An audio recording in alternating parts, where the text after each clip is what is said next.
বুঝতে পারছি। আ বুয়েটের ক্ষেত্রে এই ব্যাপারটা আমি অনেক বেশি দেখি। এগেইন ভুল হইলে তুমি আমাকে বইলো যে আম বুয়েটের মানুষরা কেমনে জানি অন্য বুয়েটিয়ানদের কাছ থেকে অনেক হেল্প পায়। নেটওয়ার্কের বেনিফিটটা বুয়েটের মানুষদের আমি নর্থ সাউথের অন্য কারো কে নর্থ সাউথে যে পড়ছে আমি ঠিক সিউরও না। আমার ফ্রেন্ড আমি জানিও না কে যে নর্থ সাউথে পড়ছে।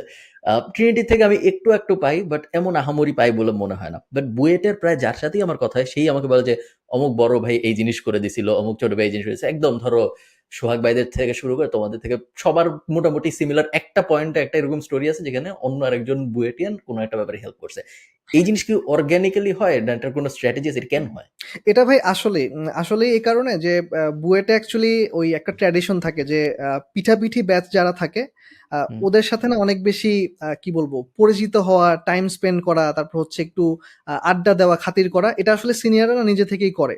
সো ওই হুম, ট্র্যাডিশনটা ফলো আপ হতে এখন যেহেতু আমরা ক্যাম্পাসে দেখে আসছি যে আমাদের হচ্ছে ইমিডিয়েট সিনিয়র বা হয়তো হয়তো হুম, যারা অলরেডি ক্যাম্পাসে আছে তাদের সাথে হচ্ছে খুব ভালো খাতির, হুম, আড্ডা দেই, কথা বলি, আমাদের রুমে চলে আসে, তাদের রুমে চলে যায় হলে হুম। থাকলে।